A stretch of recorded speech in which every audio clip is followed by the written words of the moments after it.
Hello. प्रणाम साहब जी, आपके चरणों में दंडवत प्रणाम साहब जी। प्रणाम प्रणाम, आपको भी प्रणाम। बोले बोले। साहब जी आप ही को सुनाइए, हम तो आपको सुनने के लिए। ऐसा है ना। जी अभी आपने कितने वीडियो देखे?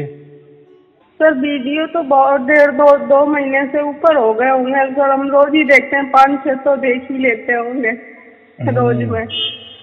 तो क्या महसूस हो रहा है, क्या समझ में आया, क्या नहीं?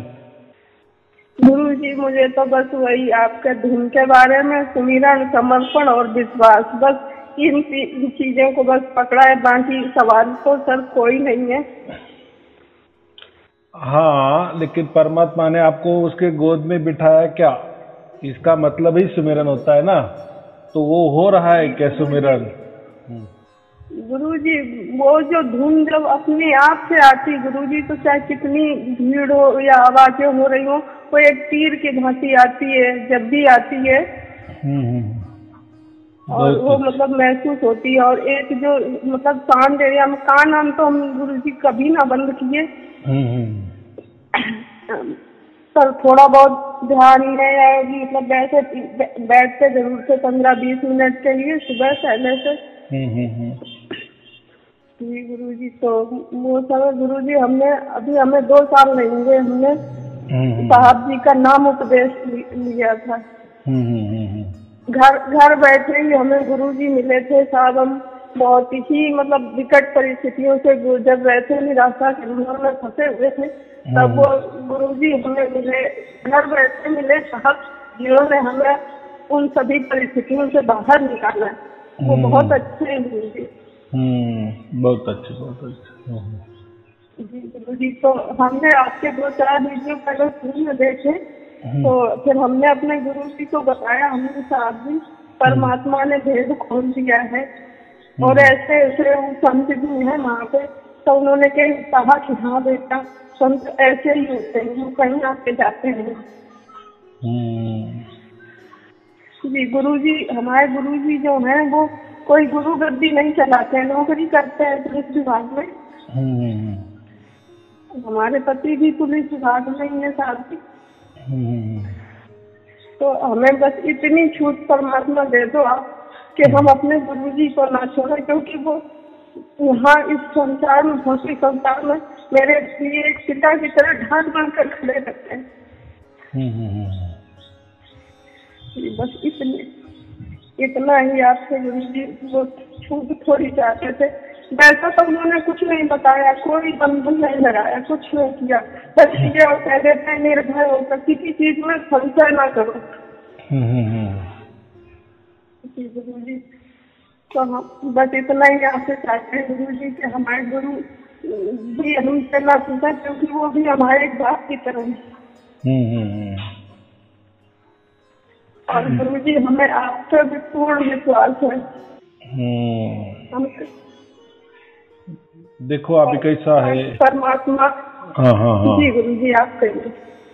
हाँ, तो कैसा है, देखो जिससे भी हमें, वैसे तो हम तो बचपन से ही गुरु करते आए ना, जैसे केजी में जाते, सीनियर केजी से लेकर जितना भी हमारे पढ़ाई होती, तो हर वक्त गुरु रहते ही है। माँ बाप भी गुरु होते हैं, गुरु तो गुरु होते हैं।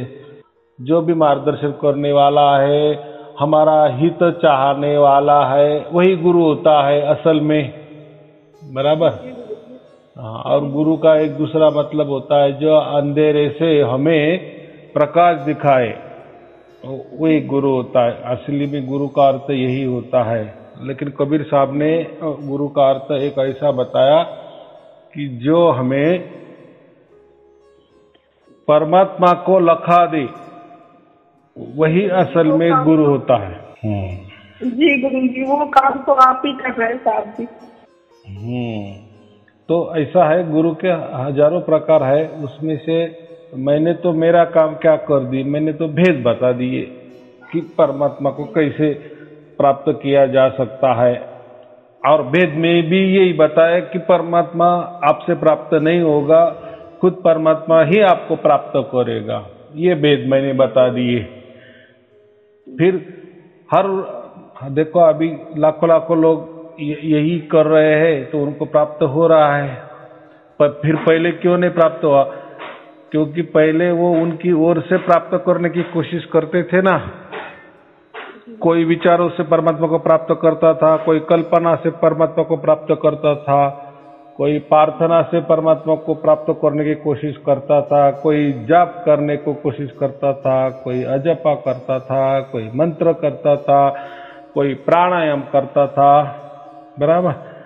कोई ध्वनि सुनता था, जो धुन बोलते हैं राम की धुन, जैसे राम राम राम हरे कृष्ण, ये भी धुनें होती है, ये जो बाहर बनाई जाती है वो भी सुनता था, उसमें परमात्मा प्राप्त करने की कोशिश करता था।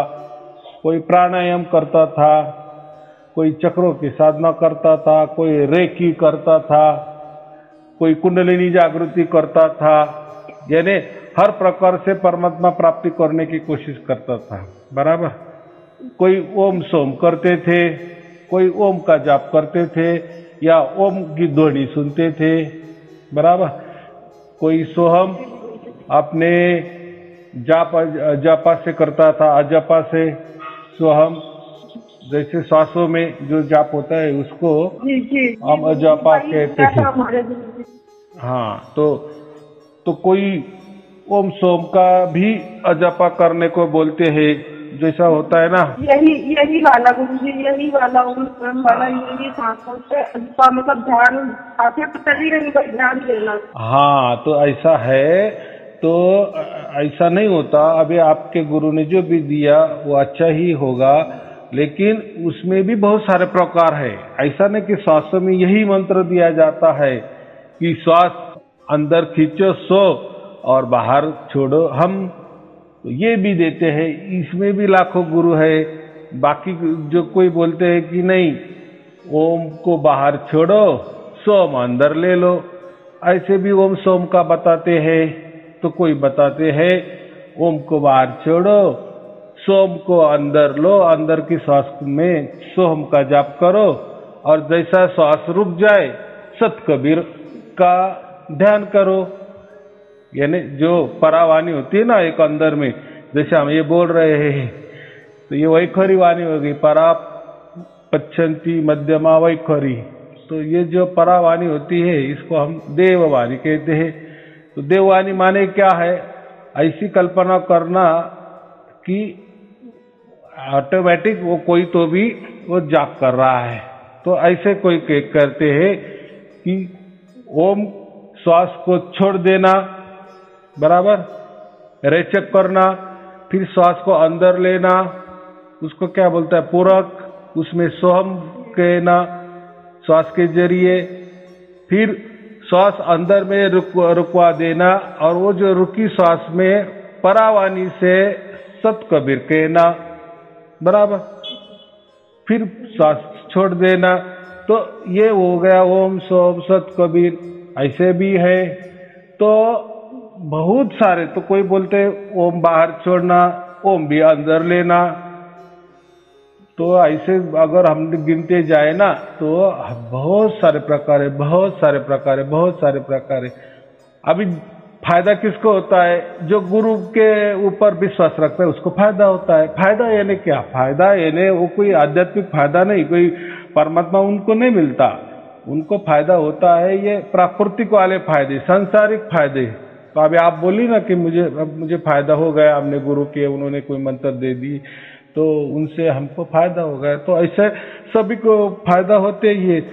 देखो हजारों लाखों गुरु है तो उनके कोई ना कोई शिष्य है ना, हो चाहे किसी के हजारों में है, किसी के लाखों में है, तो किसी के करोड़ों में है, लेकिन है ना। तो अभी ये लाखों करोड़ों लोग भी, इनको कोई परमात्मा प्राप्ति नहीं हुआ। इनको जो भी हो गया वो प्राकृतिक वाला ही फायदे हो गए। जैसे किसी का संसार अच्छा होने लगा, किसी को टूटने वाला संसार अच्छी तरह से बच गया, कोई किसी लड़के की शादी नहीं तो शादी हो गई, लड़के अच्छा ढंग पे नौकरी नहीं रही उसको नौकरी लग गई। इन्हें जो प्राकृतिक सांसारिक चीजें है ना, उसकी मन के मनोकामना पूरी हो जाती तो उसको ही कहते कि फिर गुरु की कृपा दृष्टि हो गई, उसको ही लोग बोलते कि हाँ हमें यही परमात्मा प्राप्त हो गया। या ऐसा ही समझो जिसने हमारा संसार में अच्छा किए, हमको सुख लाके दिए या सुख मिला दिए, आनंद दे दिए संसार में, हमारे संसार अच्छा करवा दिए, बस वही गुरु फिर हमारे लिए परमात्मा हो जाता है। ऐसा होता है ना। तो ये भी प्रकार के गुरु लोग होते हैं। और ऐसे लोग फिर पीछे चलते, एक के पीछे एक संगत को देख के फिर संगत बोलती है ना कि हमने गुरु किए तब हमारी परिस्थिति ऐसी थी, लेकिन उनको जब गुरु बनाए तो हमारी परिस्थिति ऐसी हो गई। लेकिन जो भी जितने भी गुरु है लाखों की तादाद में, हर कोई अलग अलग मंत्र साधना भी बताता है, जाप अजपा प्राणायाम ध्यान जो भी है, तो उससे हमें सांसारिक लाभ ही होते हैं, ना कि पारमार्थिक लाभ। पारमार्थिक लाभ माने यानी क्या कि हमें कोई परमात्मा नहीं मिलता बस, या परमात्मा की प्राप्ति नहीं होती, और वो भी नहीं बताते। क्यों नहीं बताते? उनको ही मालूम नहीं है परमात्मा। अगर उनको मालूम होता तो साथ साथ में ये भी दे देते ना कि ऐसी परमात्मा की प्राप्ति हो जाती है, लेकिन उन्होंने करके देखा कोई प्राप्ति नहीं होती। तो ये तरीका अच्छा, मंत्र दे देना, नाम दे देना, फिर लोग बता देना कोई साधना, फिर वही नाम का फिर जाप करते हैं, जपा करते हैं, कुंभक रेचक पूरक उसमें करते हैं, चक्र साधना करते, फिर उनको लोगों को फायदा हो जाता है। और लोगों को यही लगता है कि पहले के जमाने में किसी ने गुरु किए ना तो उसका बहुत आदर सत्कार होता था गांव में, बाप रे उन्होंने गुरु किए। गुरु माने पहले के जमाने में ये बहुत बड़ी घटना होती थी। अरे हाँ उन्होंने मंत्र दीक्षा लिया, तो कोई जिसने मंत्र दीक्षा लिया ना, यानी जो भी किसी गुरु का शिष्य बन गया ना, तो वो भी किसी के घर में मेहमान करके जाता था ना, तो लोग भी उसके आदर से नमस्कार करते थे, अरे हाँ उन्होंने गुरु बनाए हैं। तो उनको पानी भी देने से पहले बोलते थे कि कोई चिंता की बात नहीं, आप आराम से पानी पी सकते हैं, हमारे घर में ये पवित्र पानी है, आप कोई चिंता मत करो, बराबर। तो उनको लिए खाना भी थोड़ा अलग, यानी उनका ढंग ही अलग था। नहीं इन्होंने कोई तो भी गुरु की है, गुरु की है, गुरु की है, गुरु का कड़ा धारण किए है, गुरु से बंधन किए हैं। तो ऐसा पहले के जमाने में होता था, बराबर। तो ऐसा समझो जिसने भी गुरु बनाया ना तो उसको मान मान्यता होती थी, वो घर अच्छा समझते थे, वो परिवार अच्छा समझते थे, ये पहले के जमाने में था, बराबर। हाँ तो यही बात होती थी, लेकिन परमात्मा की बात नहीं होती थी। और गुरु भी बताता ना, मैं जो भी कुछ बताता हूँ किसी को बताना नहीं। तो जिसने भी गुरु धारण किए उसको क्या मिला क्या नहीं ये समझने की बात ही नहीं, कोई बाहर ही नहीं आता था ना, कोई बात बाहर नहीं आती थी ना।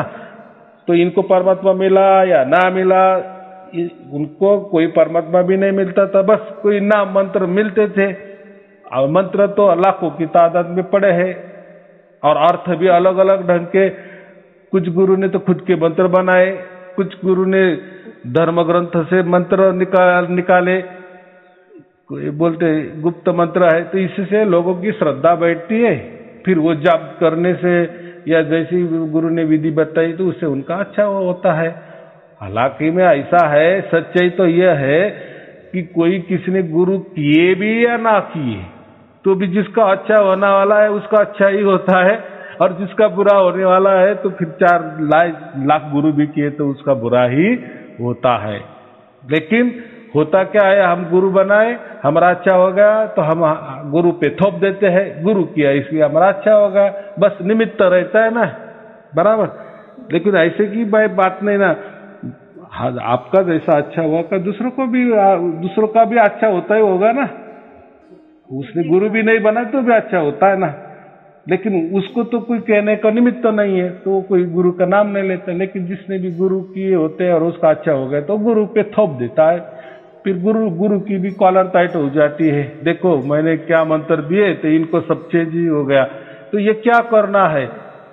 देखो हमको तो किसी ने कितना भी पैसा दे दिए ना, तो वो क्या बोलते हैं उससे कुछ नहीं होता, 2 दिन का पैसा रहता है, फिर जैसी जो दुख है वो हो ही जाता है, बराबर है। या ऐसा समझो आदमी की कितना भी पैसा दिए तो वो सुखी नहीं हो सकता। अगर ऐसा होता तो बहुत अमीर अमीर लोग कुछ ही नहीं करते ना, कि उनके पास बहुत पैसा है, लेकिन नहीं, वो कुछ तो भी करते ही रहते हैं ना, और कैसे कमाए और कैसे कमाए और कैसे कमाए, पूरी दुनिया में मैं नंबर 1 अमीर कैसा ना बनूं, बराबर। सबकी दौड़ और अमीरी और अमीरी और अमीरी, ये वो एक प्रकार का शौक लग जाता है, बराबर।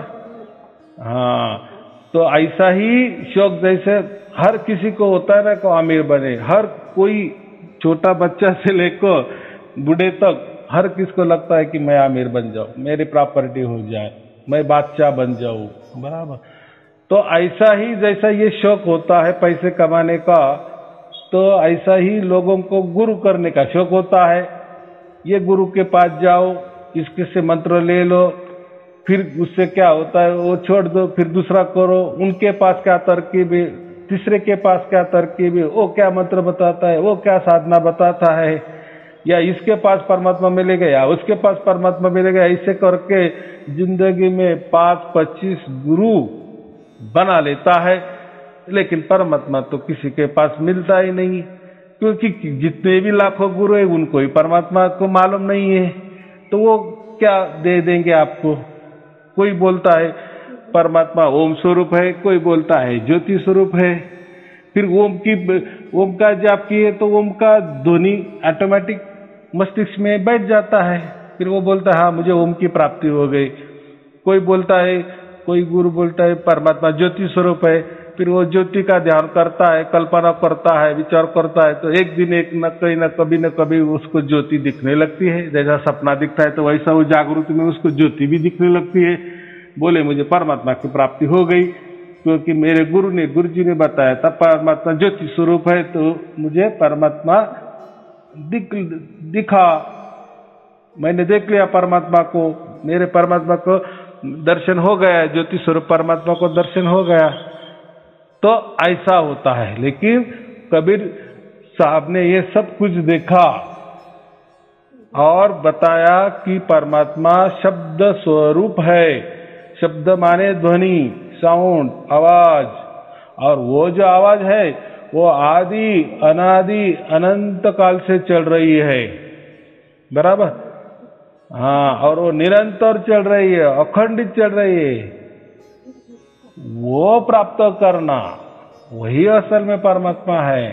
क्योंकि बाकी देखो ज्योत भी देख ली उसने, किसी ने बोला ना कि नहीं मेरे गुरुजी ने तो मुझे परमात्मा का दर्शन दिलाए, मेरे गुरुजी ने बताया कि परमात्मा ज्योति स्वरूप है, फिर मैंने उस विचार से, उच्च कल्पना से, या गुरु भक्ति से, या प्रेमा भक्ति से मुझे एक ना एक दिन वो बराबर ज्योति का दर्शन हो गया, तो उसके हिसाब से उसको परमात्मा मिल गया ना। लेकिन कबीर साहब यही बताए कि ये ज्योति वगैरह है, या ओम ध्वनि की प्राप्ति है, ओमकार की प्राप्ति है, तो ये हमने बनाए, यानी किसी ने तो गुरु जी ने ओम दिए, हमने रटाए, एक दिन ऐसा हो गया, रट्टा मार लिए। जैसे छोटा बच्चा नहीं क्या, कोई गाना गुनगुनाता है और सो भी जाता है, तो कभी सोते सोते भी गाने बोलने लगता है, गुनगुनाने लगता है, बराबर कि नहीं। तो ये क्या होता है, रट्टा मारने से हो ही जाता है, मस्तिष्क में बैठ जाता है। तो फिर बैठता है, फिर बोलता है कि नहीं मुझे परमात्मा, हमारे गुरु ने ओमकार का दर्शन दे दिए, क्योंकि उन्होंने बताया था परमात्मा ओमकार स्वरूप है, ओम की प्राप्ति हो गई। तो कोई बोलता है ज्योति की, ज्योति का भी वैसा है, उसने कल्पना किए, विचार किए, तो उसको प्राप्त होता। तो कबीर जी क्या बोले, ये ओम बोले, ज्योति स्वरूप बोले, ये कोई परमात्मा नहीं होता, क्योंकि परमात्मा निरंतर अखंडित होना चाहिए ना। तो आपको ज्योत अगर दिखी ना तो निरंतर दिखनी चाहिए। आंख खुली ज्योत दिखी, बंद आंख बंद की तो भी ज्योत दिखनी चाहिए, सब ज्योति दिखनी चाहिए ना। तो वो क्योंकि परमात्मा इसी व्याख्या में है ना, वो तो आदि अनादि अनंत और निरंतर अखंडित है। तो उसमें तो कोई बदलाव नहीं होना चाहिए।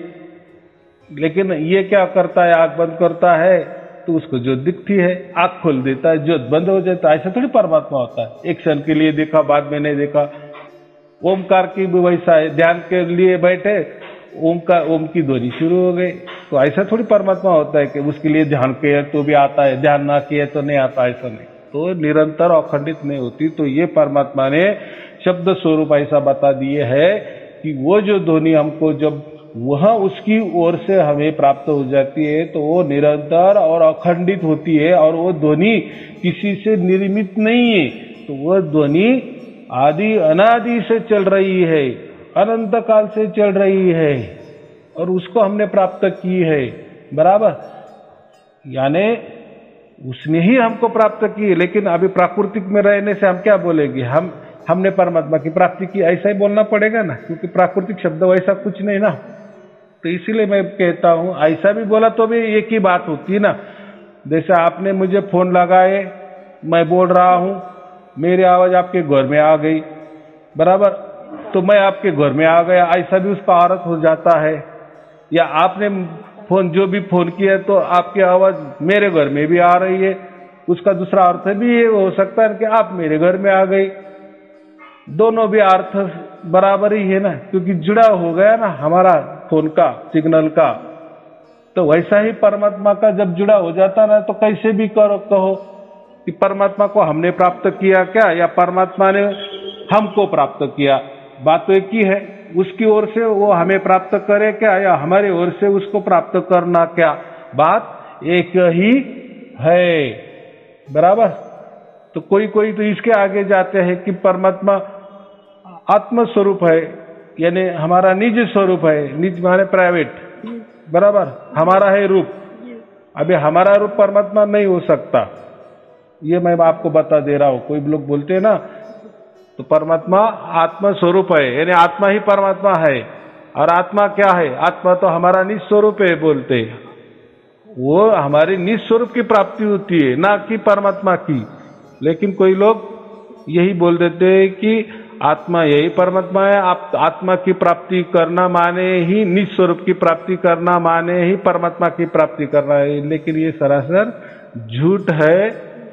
आत्मा स्वरूप की प्राप्ति क्या है, वो हम तो आत्मा है, हम तो पहले ही बंधन में अटके हुए हैं, ये पंच महाभूतों में अटके हुए हैं। तो हमारा ये निज स्वरूप प्राप्त करके क्या करना है हमें, हमको क्या हमारा निज स्वरूप मालूम नहीं क्या? तो परमात्मा निज स्वरूप नहीं हो सकता। बराबर, परमात्मा है, ये परमात्मा शब्द स्वरूप ही है, वो कभी भी निज स्वरूप नहीं हो सकता। यदि हमारा जैसा या हमारा रूप या हमारे अंदर वाला जो चैतन्यता है वही परमात्मा नहीं बन सकता। वो हमारे अंदर वाली चैतन्यता है, वो आत्मा स्वरूप ही है, वो आत्मा ही है। और परमात्मा ये परम चैतन्य है, महाचैतन्य है। बराबर, वो अलग है, हम आत्मा अलग है। ये समझना है बस। और एक बार उसकी प्राप्ति हो जाने के बाद फिर कुछ प्राप्त करने की बात नहीं होती। ये दी एंड। एक बार हमें परमात्मा ही मिल गया, और परमात्मा भी हमने कैसा प्राप्त किए, तो वो परमात्मा स्वयं में वो संपूर्ण है, उसमें कोई अपूर्णता नहीं है कि हमने उसका ध्यान किए तो वो पूर्ण हुआ, ऐसा कुछ नहीं होता। वो पहले से ही आदि अनादि अनंत काल से ही पूर्ण ही है, उसको किसी की जरूरत नहीं है। बराबर, हमको उसकी जरूरत है, क्योंकि हम प्रकृति में अटके हुए हैं, संसार में अटके हुए हैं, काल के दायरे में अटके हुए हैं, इसलिए तो हम दुखी होते हैं। संसार में कोई भी सुखी नहीं होता। क्यों नहीं होता? अगर हम ही परमात्मा होते, हमारा निज स्वरूप ही परमात्मा होता, या हमारा आत्मा ही परमात्मा होता, तो परमात्मा तो आनंद का सागर है, फिर हम आनंद होना चाहिए, आनंदी रहना चाहिए। परमात्मा तो सुख का सागर है। तो अगर आत्मा ही परमात्मा है तो हम भी सुखी होने चाहिए। लेकिन असल में ऐसा नहीं होता। बराबर, तो हम तो दुख भोग रहे हैं। तो हमें सुखी करने वाला, आनंद देने वाला, प्रेम करने वाला, पवित्र करने वाला, ज्ञान परम ज्ञान देने वाला एक ही हमारा बाप परमात्मा है, उसके अलावा दूसरा कोई भी नहीं है, या दूसरा कोई स्वरूप ये काम नहीं कर सकता। जो परमात्मा शब्द स्वरूप जो काम करता है वही अन्य स्वरूप हमारा काम नहीं कर सकता, बराबर। तो इसलिए परमात्मा शब्द स्वरूप है और उसकी प्राप्ति हो गई है हमें, बहुत अच्छी बात है। जैसे जैसे हम कुछ दिन के बाद पूरी तरह से शुद्ध पवित्र बन जाएंगे तो फिर हमारा जब परमात्मा हमें प्राप्त नहीं हुआ था तो पहले वाली की स्थिति और हमें सार शब्द की प्राप्त हो जाने के बाद वाली स्थिति, तो दोनों देखी जाए तो फिर आपको पता चलेगा कि हमारे इसमें कितना परिवर्तन आ गए। पहला वाला जीवन कैसा दुखी था और सार शब्द की प्राप्ति हो जाने के बाद हमारा जीवन कैसा होगा। अभी देखो हर किसी का तो अलग अलग होगा ना जी सर, क्योंकि हर इसके प्रॉब्लम अलग अलग है, तो परमात्मा उसी के अनुसार काम करेगा ना। जो आपके प्रॉब्लम है वही प्रॉब्लम सॉल्व हो गए, बस आपके लिए परमात्मा ने वो काम कर दिए, बराबर। आपको समझो पैसे की जरूरत है, उसका आपका काम हो गया तो आप क्या बोलेगी कि परमात्मा ने मुझे मेरा अच्छा कर दिया।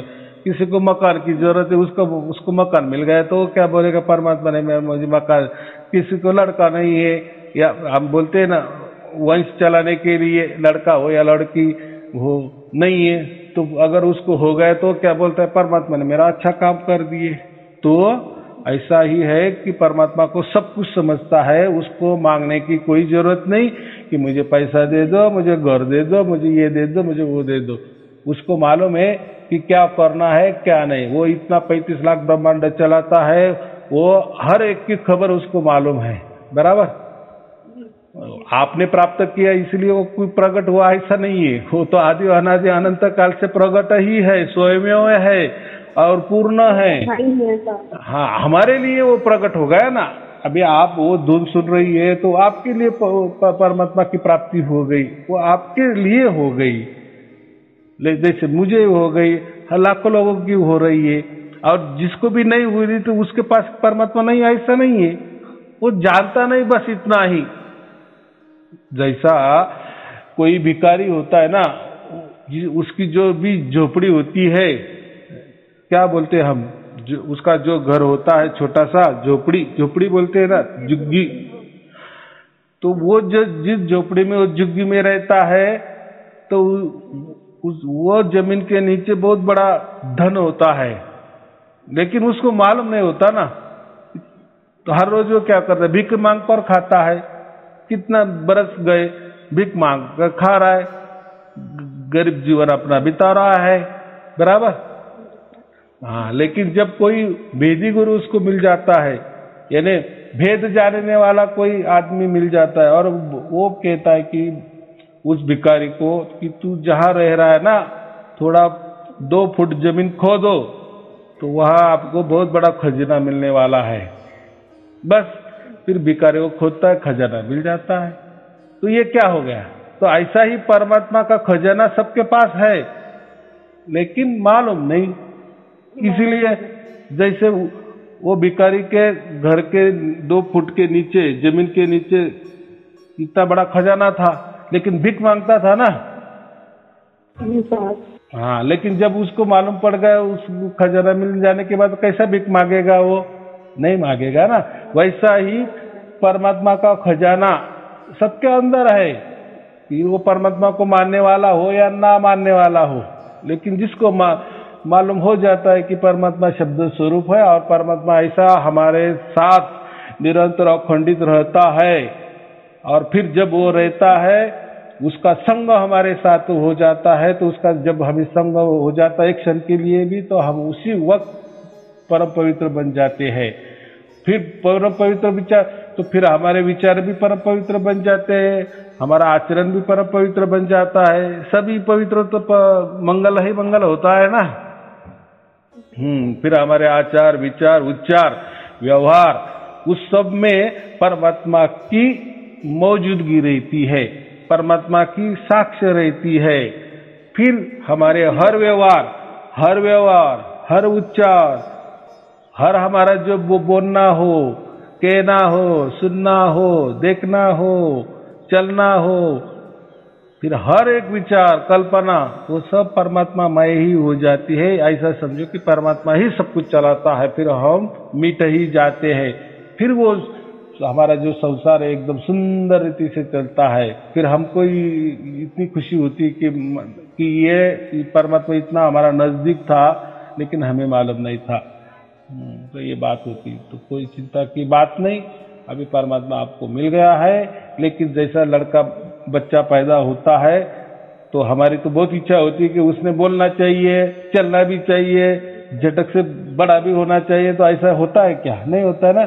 तो थोड़ा धीरे धीरे, लेकिन यहाँ ऐसा नहीं होने वाला, इतना तो धीरे धीरे नहीं होगा, लेकिन जल्दी होगा।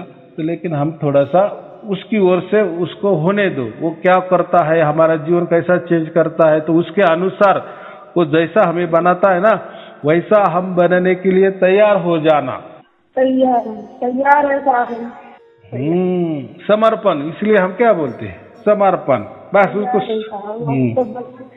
बाकी साहब की मर्जी से, और हम जो आपने बताया हम वो सब करने के लिए तैयार हैं साहब। बाकी वो उनकी मर्जी। हाँ, तो कैसा है, हम जब भी मकान बनाते हैं ना, तो हम उसमें कोई ये करते हैं क्या? बस वो पहले इंजीनियर हमको नक्शा पास करवा देता है, ऐसा बताता है कि आपका घर ऐसा हो जाएगा, फिर वो हमें पूरा वैसे कि वैसे बना देता है। फिर हम लास्ट में जाते हैं देखने को, तो जैसा हमने उसको बताया था या हमारे मन में जैसा था वैसा ही उसने घर वो सुंदर तरीके से बनाया। तो हम उसमें ये दखल अंदाजी नहीं करते ना। जब वो बनाता है तो क्यों करना है, हमने उसको पैसे दिए हैं, वो इंजीनियर को, वो बराबर बनाएगा। तो हम जब बन जाने के बाद हम देखना कि हाँ अभी ये बराबर बन गया। वैसा ही हमारा जीवन परमात्मा को सौंप देना, देखो वो कैसा बनाता है, हमारे मन के मुताबिक बराबर वैसा ही हमारा जीवन वो बनाएगा। लेकिन उसके लिए थोड़ा हमें टाइम देना चाहिए, थोड़ी शांति रखनी चाहिए, बस, बाकी कुछ नहीं। आपके वीडियो ही पूरे दिन, मतलब पूरे दिन में, रात में, नींद में आती सब वही देखते रहते हैं साहब। अच्छी बात है वो साहब। पूरी गिनती है साहब हमारे। हमने नहीं पूछा तो हम तो आपने यही कह दिया कि वो भेद अभी खोला है साहब जी ने, आपको अभी मतलब वो किया है 2 साल से। तो हम ये किसी और से कैसे उम्मीद कर सकते हैं कि वो चीज और किसी के साथ होगी। अभी तो हमारे गुरु जी को थोड़ी उनकी कृपा करना साहब। वो लोगों की मदद ही करते हैं जो भी उनके पास हो। वो कहीं हमें उनके वो कुछ नहीं देखते हम साल। वो लेकिन वो अच्छे इंसान है, मतलब साधारण इंसान की तरह नहीं है, जैसे घर के लोग होते हैं। हाँ, फिर बात बहुत अच्छी है ना। देखो अच्छा इंसान, पैसा कुछ ना लेते साहब, कुछ भी लोग कहते पैसे का मतलब आ जाते हैं कभी कभार, तो खाना आना खा लेते हैं, कभी वो ड्यूटी घर नहीं है, कुछ हुआ किसी कारण से। देखो अच्छा आदमी अच्छा ही होता है। अच्छा आदमी भी हम कैसे पहचानते हैं? उसके बोल चाल चलन से, उसके विचारों से, उसके इससे पता चलता है ना कि आदमी कैसा है। तो बहुत अच्छी बात है कि अच्छा आदमी मिलना ही आजकल के जमाने में तो बहुत, या ऐसे समझो घरकोली युग में अच्छा मित्र भी मिलना, या अच्छा ही हमें सगे सोयरे मिलना, या अच्छे परिवार मिलना, अच्छा परिवार मिलना, ये भी भाग्य का एक बहुत बड़ा ये रोल होता है उसमें। उसके लिए भाग्य ही लगता है। हम बोलते हैं ना कि हमारे घर के सदस्य जो भी है, हमारे परिवार के या परिवार के बाहर के भी लोग हमें सब अच्छे मिल गए हैं, तो ये भी एक भाग्य का एक खेला रहता है, बहुत अच्छा होता है। चलो ठीक है, और कोई पूछना है? जी साहब जी, परमात्मा का किसी न किसी रूप में इंसान से कर। सबसे पहले हमारे गुरु जी ने ही बताया कि परमात्मा कभी साथ में देता है। तो साहब घर परिवार नाते रिश्तेदारों को तो साहब विश्वास नहीं मिला, पर परमात्मा की ऐसी कृपा है कि ऐसी परिस्थितियां आई जहाँ जीवन मृत्यु का सवाल था, पर मदद भी किसी न किसी रूप में मिलती रहेगा सर। तो जी साहब, अच्छे लोग भी मिले जिन्होंने ऐसी विकट परिस्थितियों में हमारी मदद करी और हमें साथ दिया। तो हम तो यही जानते थे परमात्मा किसी न किसी का रूप लेके ही आते हैं मदद करने के लिए। एकदम बात बराबर है। बस अभी यही करना, परमात्मा के ऊपर छोड़ देना बराबर जीवन बनाता है, कोई संशय नहीं लेना। और परमात्मा की जो भी छत्र छाया की, जो भी आनंद की, सुख की, प्रेम की बौछारें जो भी परमात्मा की ओर से हो रही है, बस उसका आनंद उठाते जाना और पूरी तरह समर्पित हो जाना। फिर देखना क्या चमत्कार होता है। और ये चमत्कार भी ऐसा कुछ पल के लिए नहीं, हमेशा के लिए निरंतर अखंडित होता है। ये बहुत बड़ी बात है। वो कोई जादूगर नहीं है, थोड़ी देर के लिए मनोरंजन हो जाता है, हमारा ऐसा नहीं होता। इसलिए हम उसको असली परमात्मा कहते हैं।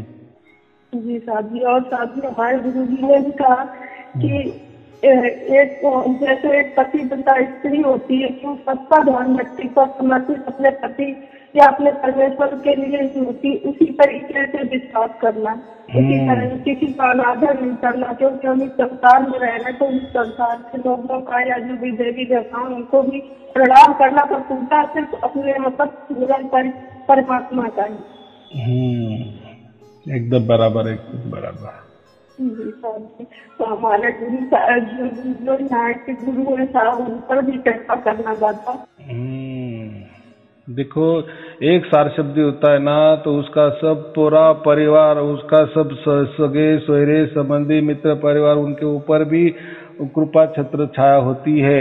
लेकिन वो सूक्ष्म से तरीके से होती है और उसके लिए थोड़ा विश्वास भी चाहिए, बाकी कुछ नहीं होता है, लेकिन सबका अच्छा होता है। चलो ठीक है, शुभ आशीर्वाद सबके लिए। सब आशीर्वाद ऐसी छोड़ना नहीं मुझे, पकड़ लिया दाता मत छोड़ना। चलो ठीक है, शुभ आशीर्वाद। और इस संसार में कौन है साहब भवसागर में?